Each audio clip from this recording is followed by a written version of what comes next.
രോഗം മൂലവും വാർദ്ധക്യം മൂലവും അവശനായ പ്രഭു തൻ്റെ ജീവിതം ഇനി ഏറെക്കാലം കൊണ്ടുപോകാൻ കഴിയില്ല എന്ന് മനസ്സിലാക്കിയ പ്രഭു രോഗശയ്യയിൽ കിടക്കുമ്പോൾ തൻ്റെ വളർത്തുപുത്രനായ ദിൽബാദിനെ വിളിപ്പിക്കുകയാണ്. തൻ്റെ മകൾ സോഫിയ ദിൽബാദിനെ വിളിച്ച് തൻ്റെ പിതാവിൻ്റെ മുറിയിലേക്ക് ദിൽബാദ് കടന്നു ചെല്ലുകയാണ്. ദിൽബാദിനെ കണ്ടപ്പോൾ പ്രഭു പറഞ്ഞു, അല്ലയോ മകനെ, നീ എൻ്റെ അടുത്ത് ഈ ബെഡിൽ നീ എൻ്റെ അടുത്തിരിക്കും. ദിൽബാദ് ആ പ്രഭുവിൻ്റെ കട്ടിലിൽ അവിടെ ഇരുന്നു. പ്രഭുവിൻ്റെ കൈകൾ ദിൽബാദിൻ്റെ കരത്തെ സ്പർശിച്ചു. മോനെ എന്ന് വിളിച്ചു. മോനെ, ഇനി എനിക്ക് അധിക കാലം ജീവിക്കാൻ കഴിയില്ല. അതുകൊണ്ട് ഞാൻ ചില തീരുമാനങ്ങൾ എടുത്തിട്ടുണ്ട്. എനിക്ക് 3 മക്കളാണ്. വളർത്തുമകനായ നീ അടക്കം എനിക്ക് 3 മക്കളാണ്. എൻ്റെ മൂത്ത മകനെക്കുറിച്ച് നിനക്കറിയാമല്ലോ. ഞാനില്ലെങ്കിൽ എൻ്റെ കണ്ണടഞ്ഞു പോയാൽ അവൻ നിന്നെ ദ്രോഹിക്കുമെന്ന് മാത്രമല്ല, ഈ വീട്ടിൽ നിന്നെ അടിച്ചിറക്കുകയും ചെയ്യും. അതുകൊണ്ട് ഞാനൊരു തീരുമാനമെടുത്തിട്ടുണ്ട്. എൻ്റെ സ്വത്തുക്കൾ, ഒരുപാട് സ്വത്തുക്കളുണ്ട്. ആ സ്വത്തുക്കൾ മുഴുവനും ഞാൻ എൻ്റെ 3 മക്കൾക്കും ഞാൻ തുല്യമായി ഭാഗിച്ചു വെച്ചിട്ടുണ്ട്. എൻ്റെ മരണശേഷം നിനക്ക് അത് ഉപയോഗിക്കാം. അതുവരെ നീ എൻ്റെ മൂത്ത മകനെ നീ കാര്യങ്ങൾ അറിയിക്കാൻ പാടില്ല. അതുകൊണ്ട് നീ വളരെ രഹസ്യമായി നീ അത് സൂക്ഷിക്കണം. സോഫിയോടും പിതാവ് പറഞ്ഞു, ഈ കാര്യം നമ്മൾ മാത്രമേ അറിയാൻ പാടുള്ളൂ. ദിൽബാദ് ചോദിച്ചു, എന്തിനാണ്? എനിക്കെന്തിനാണ്? തെരുവിൽ വളർന്ന എന്നെ നിങ്ങൾ വളർത്തി. എൻ്റെ പിതാവിനെ ഞാൻ കണ്ടിട്ടില്ലെങ്കിലും പിതാവിൻ്റെ സ്നേഹം നിങ്ങൾ എനിക്ക് തന്നു. അങ്ങേയറ്റം വാത്സല്യവും സ്നേഹവും നിങ്ങൾ എനിക്ക് നൽകി. അതുപോലെ ഈ കടപ്പാട് ഞാൻ എങ്ങനെ തീർക്കും? വേണ്ട, അങ്ങയുടെ സ്വത്തിൽ നിന്ന് ഒരംശം പോലും എനിക്ക് വേണ്ട. എനിക്ക് ഇപ്പോൾ ഉള്ളത് തന്നെ ഒരുപാടാണ്. ഇനി എനിക്ക് തന്നെന്നറിഞ്ഞാൽ സഹോദരൻ വന്ന് പ്രശ്നങ്ങൾ ഉണ്ടാക്കും. അതുകൊണ്ട് എനിക്ക് വേണ്ട. ഒരു കാര്യം ഞാൻ പറഞ്ഞോട്ടെ, അങ്ങയെ ഞാൻ ഇതുവരെ പിതാവേ എന്ന് വിളിച്ചിട്ടില്ല. ഞാൻ അങ്ങനെ ഒന്ന് വിളിച്ചോട്ടെ. ആ പ്രഭു വിതുമ്പി, മോനെ, നീ എന്താണ് പറയുന്നത്? നീ എൻ്റെ മകൻ തന്നെയാണ്.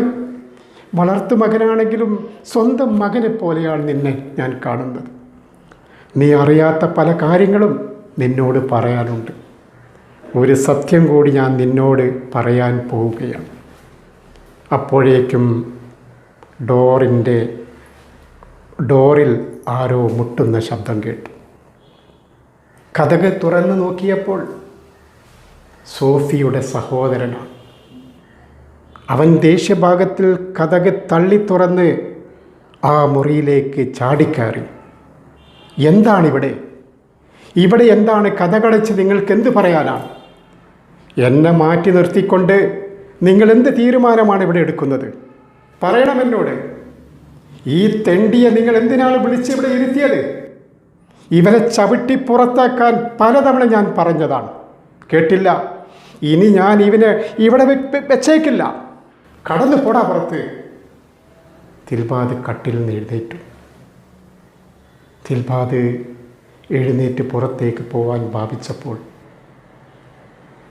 പ്രഭു പറഞ്ഞു, മോനെ, നീ പൊയ്ക്കളയല്ലേ? അവൻ പറഞ്ഞു, വേണ്ട, ഞാൻ കാരണം ഇവിടെ ഒരു പ്രശ്നമുണ്ടാവാൻ പാടില്ല എന്ന് പറഞ്ഞ് ദിൽബാദ് പുറത്തേക്ക് നടന്നുപോയി. പിറകെ സോഫി വന്നു പറഞ്ഞു, ദിൽബാദ് പോവല്ലേ, നീ പോവല്ലേ. അത് കേൾക്കാതെ ദിൽബാദ് പുറത്തേക്ക് പോയി അകലെയുള്ള ഒരു മരത്തിൻ്റെ ചുവട്ടിൽ അവൻ ചെന്നിരുന്നു. ഞാൻ മൂലം ഇവിടെ ഒരു പ്രശ്നമുണ്ടാവാൻ പാടില്ല. 20 വർഷക്കാലം എനിക്ക് ഇവിടെ അഭയം തന്നു. പിതാവിനേക്കാൾ കൂടുതൽ സ്നേഹം എനിക്ക് തന്നു.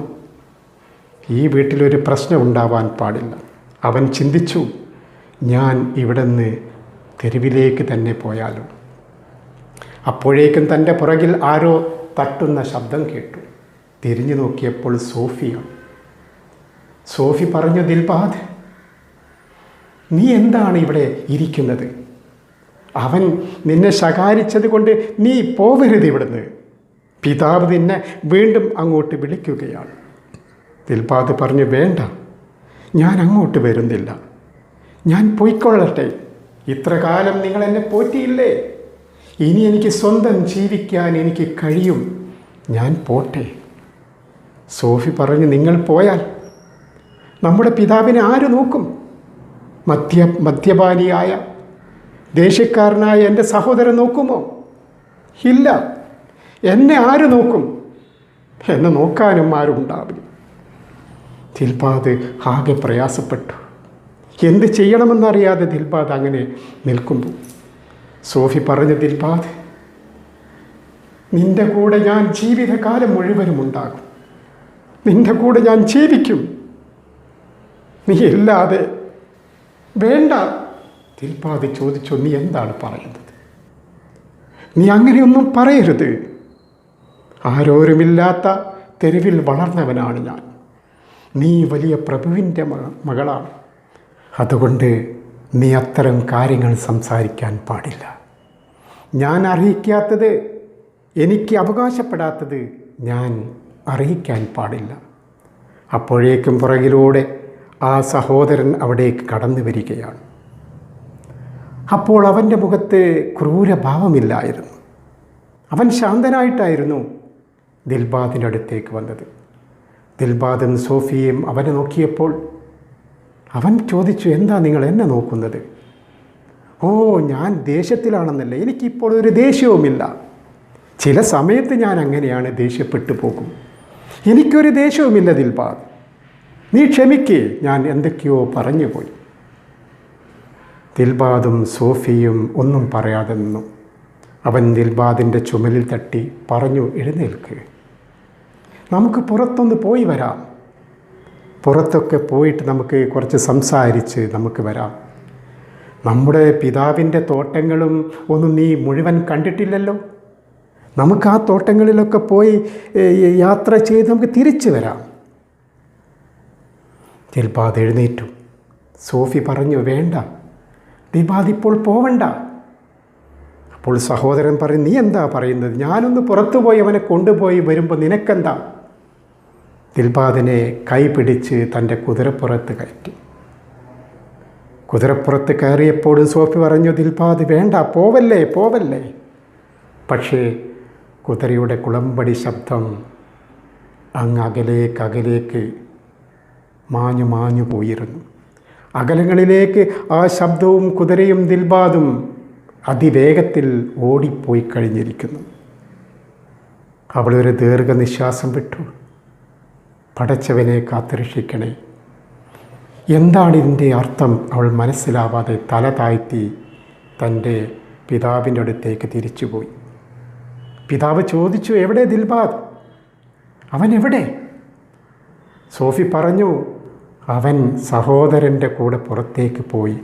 സഹോദരൻ്റെ കൂടെയോ? ഇതുവരെ ശണ്ട കൂടിയ അവൻ്റെ കൂടെ എന്തിനു പോയി? പക്ഷേ ഇപ്പോൾ ശണ്ടയൊന്നുമില്ല.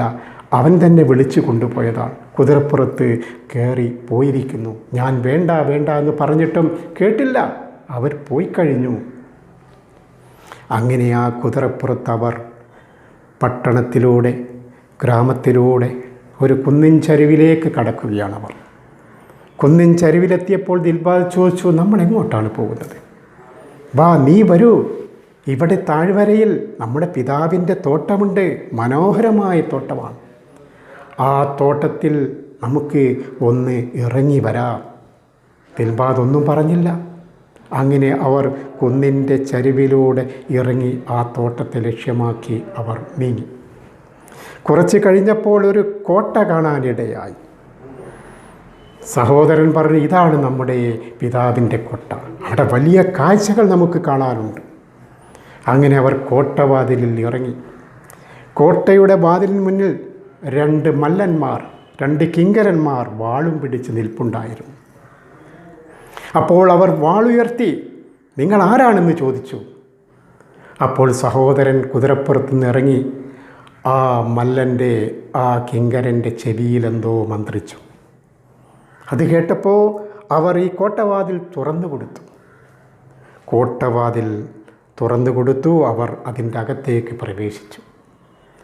അവർ അകത്തേക്ക് പ്രവേശിച്ച ഉടനെ തന്നെ കോട്ടവാതിൽ അടയ്ക്കപ്പെട്ടു.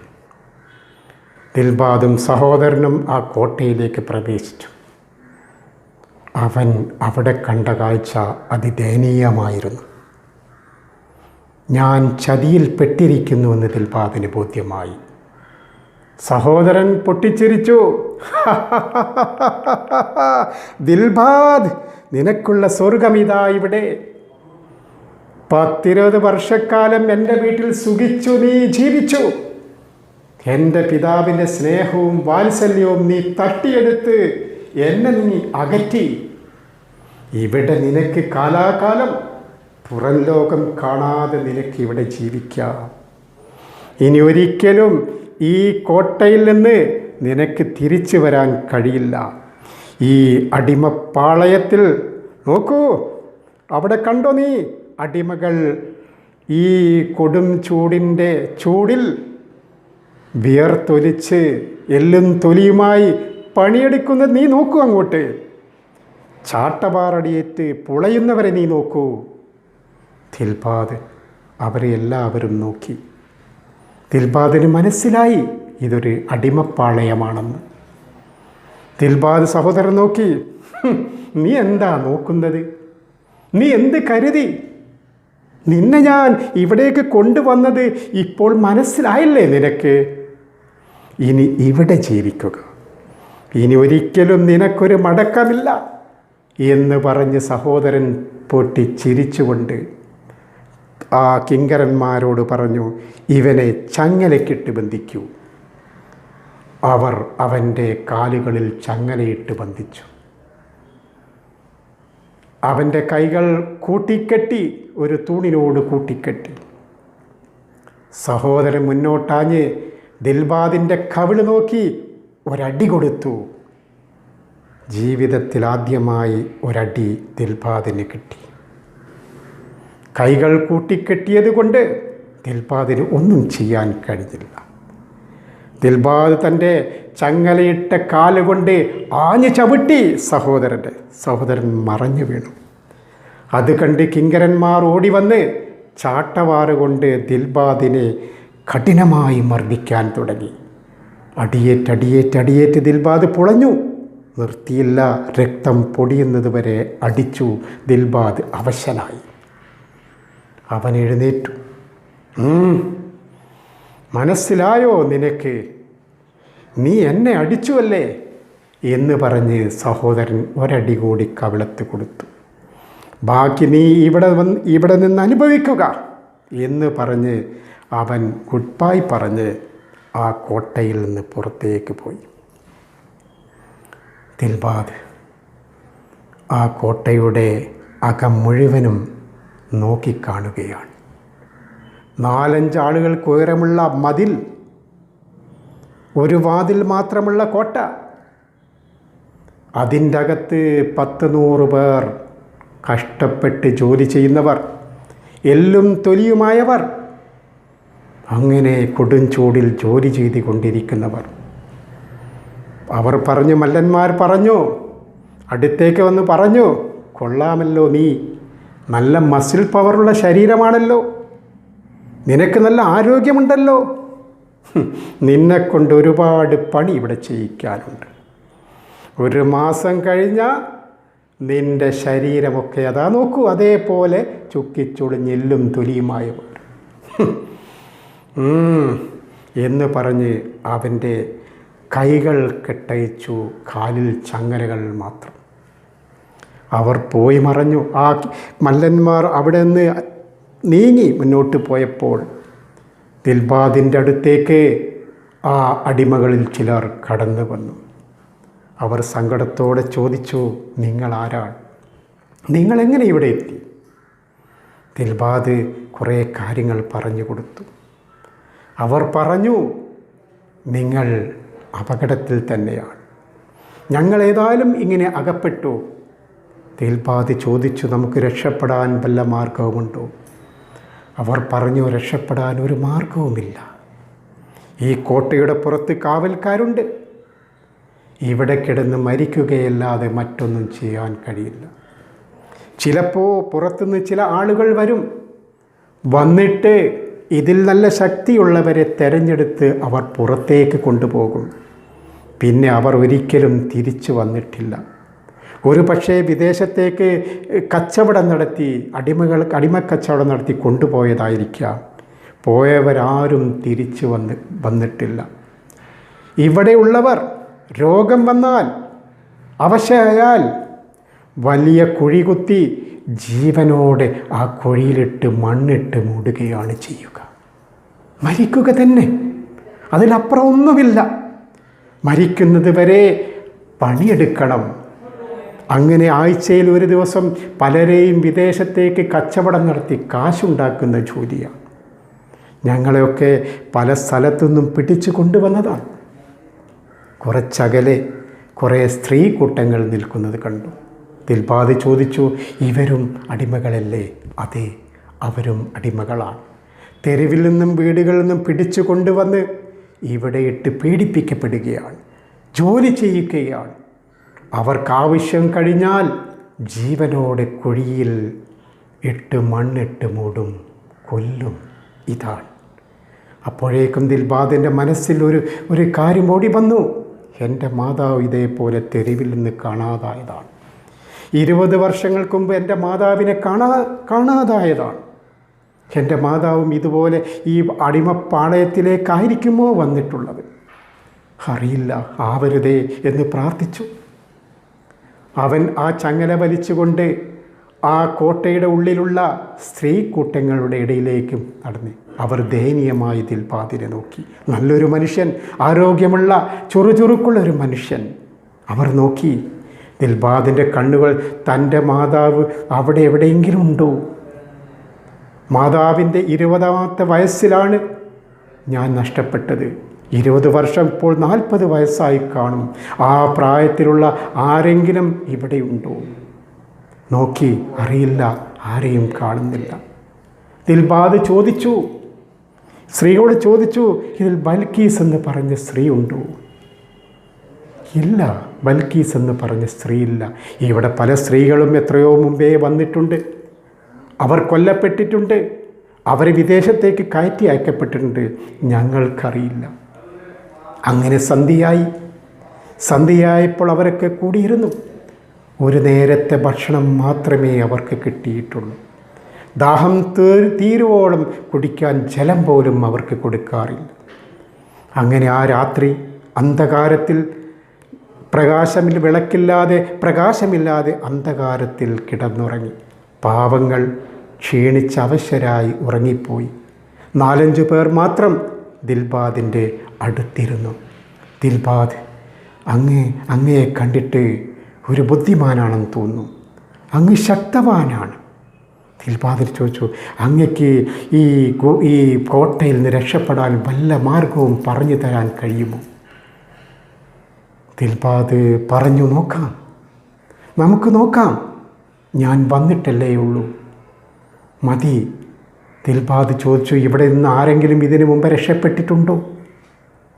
ഒരിക്കൽ ഞങ്ങൾ വന്ന ഉടനെ കോട്ടവാതിൽ തുറന്നപ്പോൾ 2 പേർ ആ വാതിലിലൂടെ പുറത്തേക്ക് ചാടാൻ ശ്രമിച്ചപ്പോൾ അവരെ പാറവുകാരും പിടിച്ചുകൊണ്ട് കഴുത്ത് വെട്ടി, അതാ നോക്കൂ, ആ വലിയ മണ്ണെടുത്ത കുഴിയിലേക്ക് വലിച്ചെറിഞ്ഞു, മണ്ണിട്ട് മൂടിക്കളഞ്ഞു.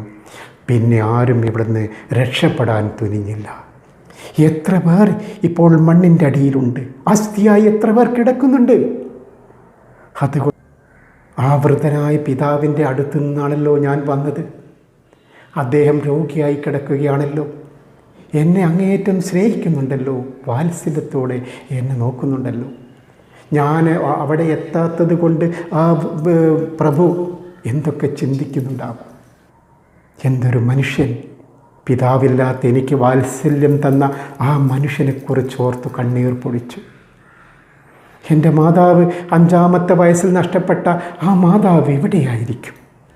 ഒരു പക്ഷേ ഈ അടിമപ്പാളയത്തിൽ വന്ന് കൊല്ലപ്പെട്ടിട്ടുണ്ടാവാം. ഏതായാലും പിടിച്ചു നിൽക്കുക തന്നെ. ധൈര്യത്തോടെ ദിൽബാദ് പിടിച്ചു നിന്നു. നേരം വെളുപ്പിച്ചു. വീണ്ടും കിങ്കരന്മാർ വന്ന് പിടിച്ചു കൊണ്ടുപോയി കരിമ്പാറകൾ പൊട്ടിക്കുന്ന ജോലി ചെയ്യിച്ചു. അങ്ങനെ ഒരാഴ്ച അങ്ങനെ നീണ്ടുപോയി. വിശപ്പും ദാഹവും സഹിച്ച് ചുട്ടുപൊള്ളുന്ന വെയിലിൻ്റെ അടിയിൽ ഉരുകിക്കൊണ്ട് ദിൽബാദ് ജോലി ചെയ്യിച്ചു. ഒരുപാട് ചാട്ടവാറടികൾ ദിൽബാദിനേറ്റു. അങ്ങനെ രാത്രികൾ കഴിഞ്ഞുപോയി. തൻ്റെ കൂടെയുള്ള അടിമകൾ പറഞ്ഞു, ചിലപ്പോൾ അടുത്ത ദിവസം നാളെ ഞായറാഴ്ചയാണ്, ചില ആളുകൾ ഇവിടെ വരും, അവർക്കിഷ്ടപ്പെട്ടവരെ പിടിച്ചു കൊണ്ടുപോകും. അങ്ങനെ ഞായറാഴ്ചയായി. പറഞ്ഞതുപോലെ ചില ആളുകൾ വന്നു.